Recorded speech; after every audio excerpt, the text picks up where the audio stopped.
ਸਾਹਿਬ ਸ੍ਰੀ ਗੁਰੂ ਗ੍ਰੰਥ ਸਾਹਿਬ ਜੀ ਦੀ ਪਵਿੱਤਰ ਹਜ਼ੂਰੀ ਵਿੱਚ ਬਾਬਾ ਜੀ ਦੀ ਜਨਮ ਸ਼ਤਾਬਦੀ ਮਨਾ ਰਹੀ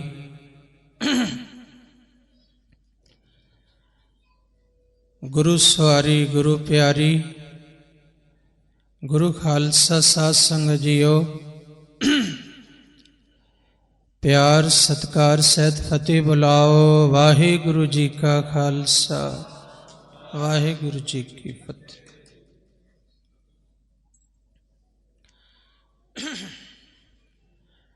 जदों कोई भी कीर्तनीय, कोई भी ढाडी सिंह, कोई भी कवि सज्जन, कोई महापुरुष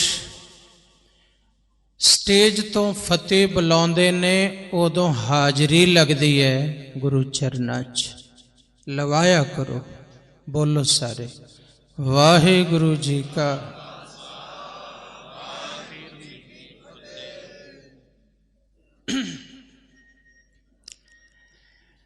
मैं थोड़ा जिहा अज हिंदी च बोलांगा क्योंकि बॉम्बे तो उल्लासनगर तो गुरु घर की बहुत प्यार वाली संगत सिंधी संगत पहुंची हुई है।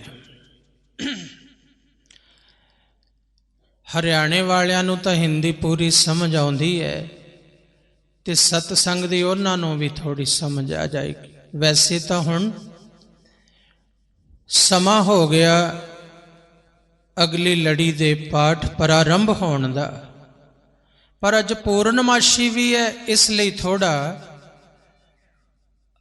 आ देखो शुरू करने वाले जथेदार ना मेरे वाल वेखी जाते हैं भी हुण कदों कहंदे है भी आनंद साहब पढ़ो। उन्हां दियां ब्रेकां ते पूरे जोर लगे हुए है, ब्रेकां ते जिवें गड्डी रोक के रखी दी है।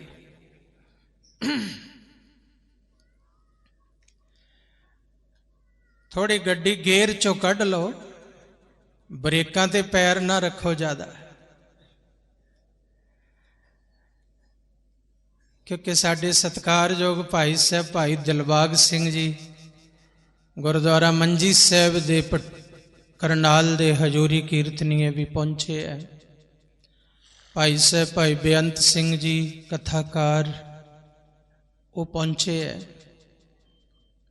अजे होर भी कई हाजरियां लगन वालियां रहिंदियां ने। भाई साहब भाई गुरमीत सिंह जी लगी कि नहीं हाजरी? तुहाडियां हाजरियां लगियां हुई ने पक्कियां, तुसी ना क्या करो नहीं जी। भाई कश्मीर सिंह जी गोल्डी इहदी भी हाजरी रहिंदी अजे लग गई, हुण तां लगनी है। मैं तां नहीं कहंदा भी मेरी हाजरी नहीं लगी, तुसी एवें कही जाने हो।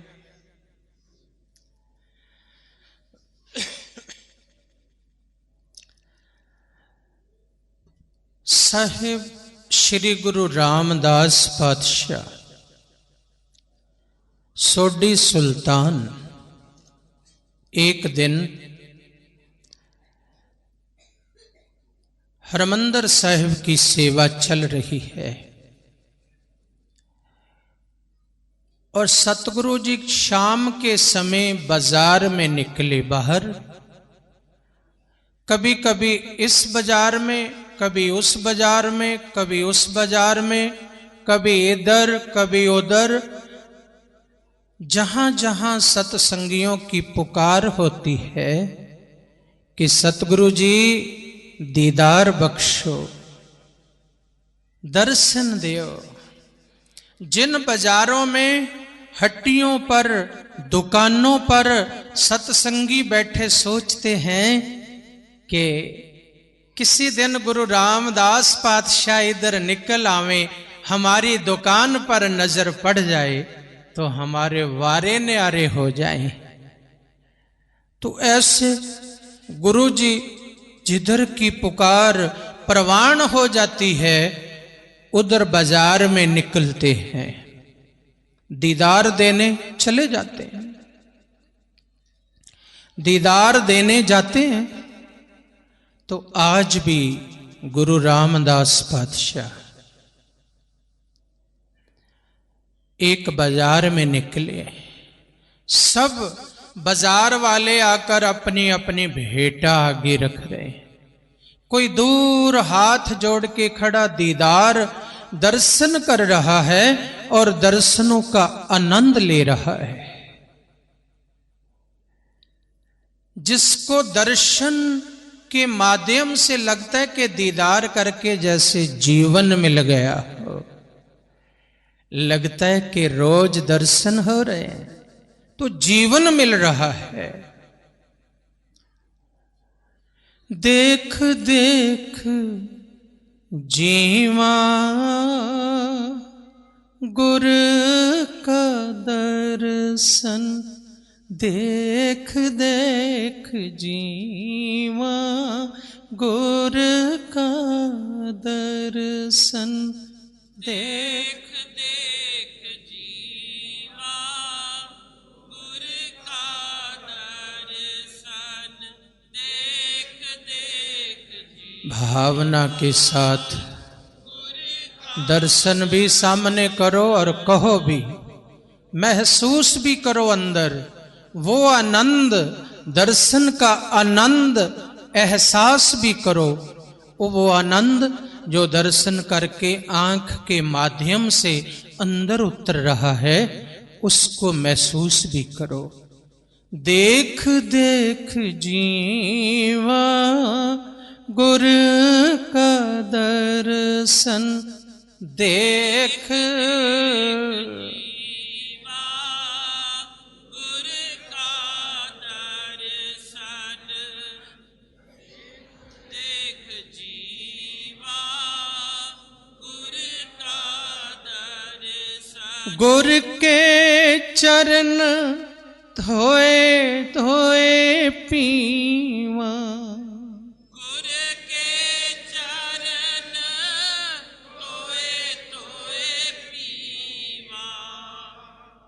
ध्यान में जब गाते हो तो ध्यान में चरण और सामने पानी लेके बैठ जाओ और धो धो के पीने लगो। ऐसा ध्यान करो पढ़ते समय। गुर के चरण धोए धोए पीवा,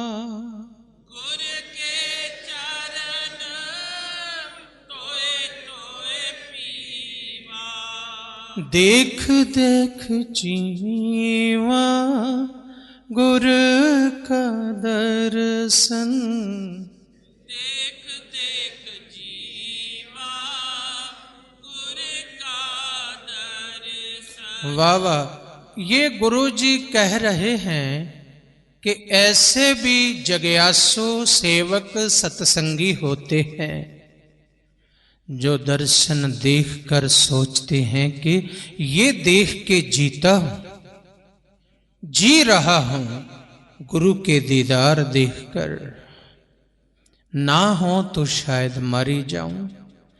ऐसे दूर से हाथ जोड़े दीदारों का आनंद ले रहे हैं।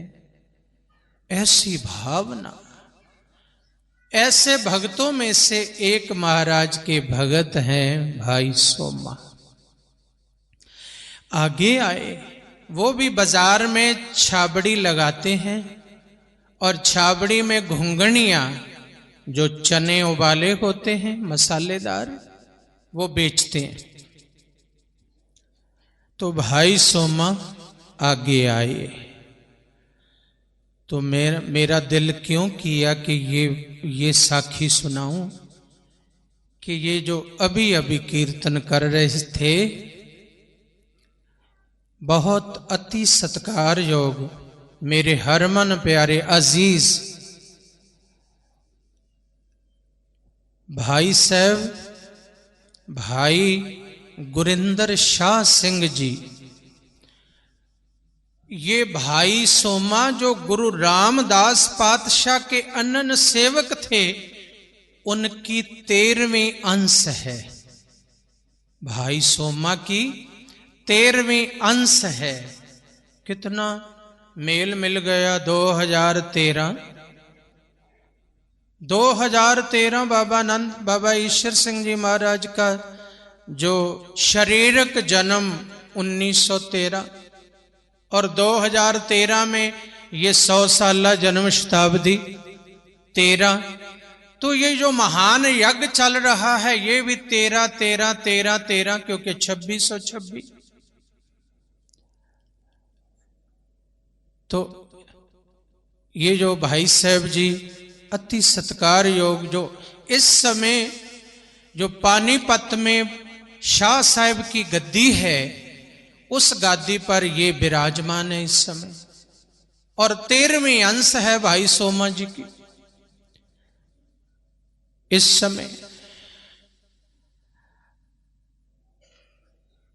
तो जिन्होंने सत्संग सुनाया 13 का कैसा संयोग है। तो भाई सोमा उनसे गुरुजी ने पूछा, जब मत्था टेक रहे हैं, भाई सोमा आज कितनी वटक हुई है, कितनी कमाई हुई है?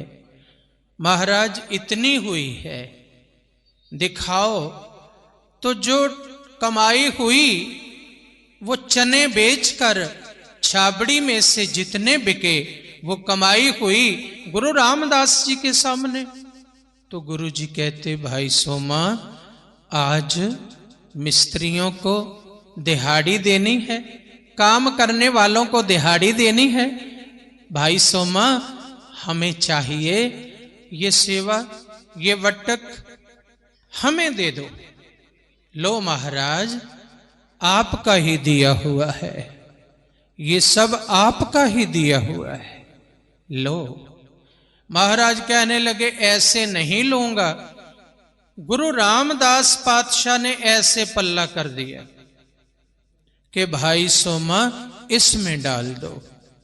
इस बात में बहुत बड़ा राज है, बहुत राज है बड़ा, क्योंकि ऐसे कोई डालेगा तो अपनी मर्जी से डालेगा, पता चलता है कि कितना डालता है। तो भाई सोमा ने जितनी वटक थी पूरी की पूरी महाराज के उस पल्लू में डाल दी, मत्था टेका, धन धन हुए, घर चले गए। पत्नी ने पूछा आज कोई कमाई नहीं हुई?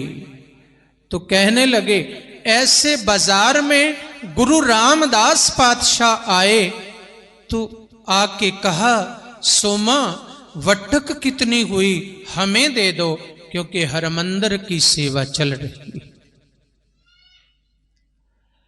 सेवा चल रही है। मिस्त्रियों को दिहाड़ीदारों को देना है, दे दो। तो मैंने गुरु महाराज को सेवा अर्पण कर दी। तो पत्नी भी कहने लगी हमारे भाग, उनके दर पे तो बड़े बड़े राजे महाराजे शाहूकार खड़े रहते हैं सेवा के लिए, हम गरीबों के ऊपर दया की है। भाई उतनी देर भाई गुरमीत सिंह, भाई कश्मीर सिंह, भाई दिलबाग सिंह जी को लेके आओ आगे, तो आप भी साथ में बैठ जाओ। भाई साहब शब्द गाएंगे, आप साथ में गाओ।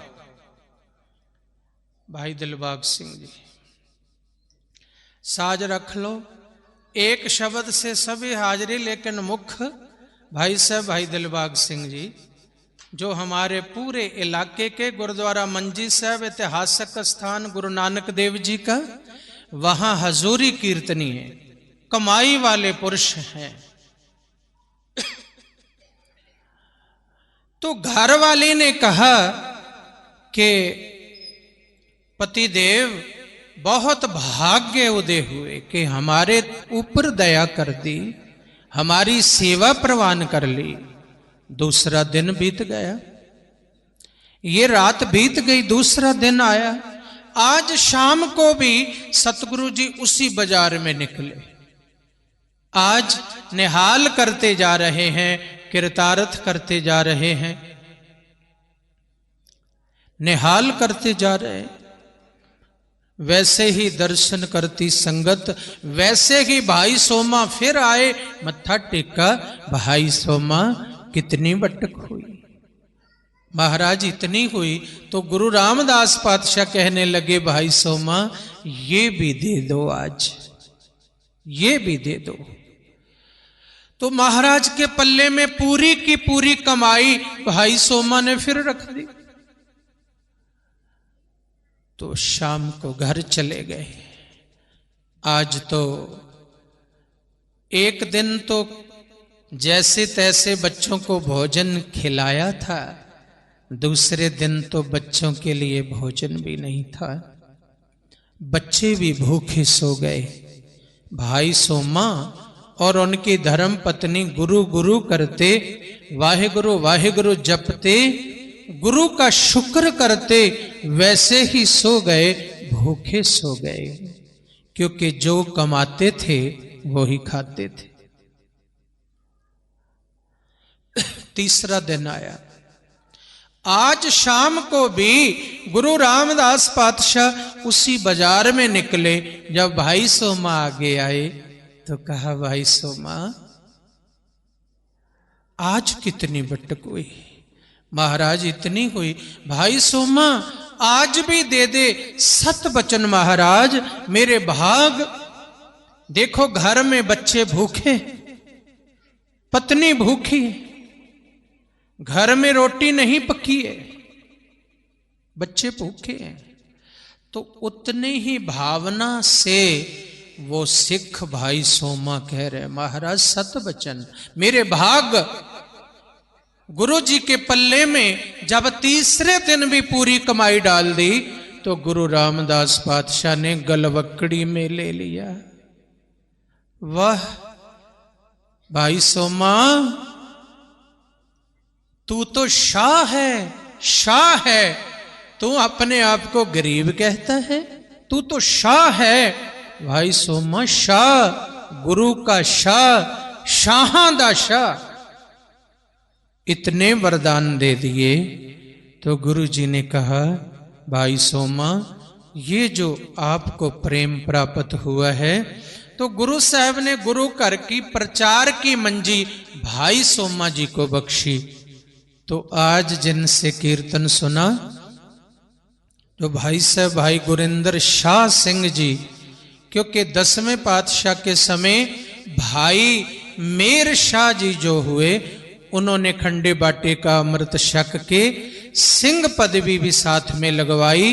गुरु जी को कहा, गुरु गोविंद सिंह जी महाराज को, कि हमें भी सिंह पदवी बख्शो, खालसा पदवी बख्शो। तो गुरु गोविंद सिंह जी ने कहा, जो चौथे पातशाह गुरु रामदास पातशाह ने आपको एक पदवी बख्शिश के रूप में बख्शी हुई है, वो पहले लगा करेगी, बाद में सिंह लगा करेगा। तो ऐसे फिर भाई मेहर शाह सिंह जी हुए। तो इस परिवार में ऐसी प्रथा है, जब नाम रखा जाता है, जैसे इनका नाम भाई गुरिंदर शाह सिंह जी, तो आज ये इनके परम पिता सत्कारयोग भाई साहब भाई सुखदेव शाह सिंह जी, जो संगत की सेवा करते थे, उनके बाद इनके ऊपर कृपा है, उस गद्दी पर ये सेवा कर रहे हैं। तो गुरु जी ने दया की। बाबा ईश्वर सिंह जी महाराज का ये प्रताप है कि गुरु की बख्शिश प्राप्त ऐसे जो घर हैं, ऐसी गद्दियां हैं, ऐसी मंजियां वाले जो गुरु की बख्शिश हुई है, वो भी घर इस घर के साथ अपना नाता रखते हैं, प्रेम रखते हैं। सतगुरु की दया है, कृपा है। तो अब मैं भाई साहब भाई दिलबाग सिंह जी को बेनती करूं कि एक शब्द, क्योंकि अब आगे की लड़ी प्रारंभ होनी है, फिर ज्यादा हम लेट ना होवें, क्योंकि कुछ विचार था कि लड़ी शुरू हो जाए, कीर्तन बाद में हो जाएगा, क्योंकि फिर संगत बहुत सुबह की बैठी है। ਬਈ ਜਿਨ੍ਹਾਂ ਜਿਨ੍ਹਾਂ ਨੇ ਅੰਮ੍ਰਿਤ ਛਕਣਾ ਹੈ ਨਾ, ਉਹ ਸਾਰੇ ਚਲੇ ਜਾਓ। ਖੰਡੇ ਬਾਟੇ ਦਾ ਅੰਮ੍ਰਿਤ ਤਿਆਰ ਹੋ ਰਿਹਾ ਉਧਰ ਸੱਚਖੰਡ ਵਿੱਚ, ਛੋਟੇ ਅਸਥਾਨ ਤੇ, ਛੋਟੇ ਹਾਲ ਵਿੱਚ। ਭਾਈ ਭਾਈ ਮਨਜੀਤ ਸਿੰਘ ਜੀ ਲੈ ਜਾਓ ਸੰਗਤ ਆਪਣੀ, ਜਿਨ੍ਹਾਂ ਨੇ ਅੰਮ੍ਰਿਤ ਛਕਣਾ ਉਹ ਬੈਠੇ ਨਾ ਰਹਿਣ, ਉਧਰ ਅੰਮ੍ਰਿਤ ਤਿਆਰ ਹੋ ਰਿਹਾ ਹੈ। ਸਤਸੰਗੀਓ ਜਿਹੜੇ ਅੰਮ੍ਰਿਤ ਅਭਿਲਾਸ਼ੀ ਬੈਠੇ ਨੇ ਨਾ ਸੰਗਤ ਵਿੱਚ, ਮਾਈ ਭਾਈ, ਉਹ ਹੁਣ ਪਹੁੰਚ ਜਾਓ ਉਧਰ, ਗੁਰੂ ਕਿਰਪਾ ਕਰੇ। ਤੇ ਇਸ ਕਰਕੇ ਦਾਸ ਨੇ ਕਿਹਾ ਵੀ ਬਾਅਦ ਵਿੱਚ ਸੰਗਤ ਨੂੰ ਬਹਿਣਾ ਫਿਰ ਮੁਸ਼ਕਲ ਹੈ, ਤੇ ਲੜੀਆਂ ਪ੍ਰਾਰੰਭ ਹੋਣ ਤੋਂ ਪਹਿਲਾਂ ਇੱਕ ਸ਼ਬਦ ਦੀ ਹਾਜ਼ਰੀ ਤੇ ਸਾਰੇ ਹੀ ਰਲ ਕੇ ਲਗਵਾ ਲਓ। ਵਾਹਿਗੁਰੂ ਜੀ ਕਾ ਖਾਲਸਾ, ਵਾਹਿਗੁਰੂ ਜੀ ਕੀ ਫਤਿਹ।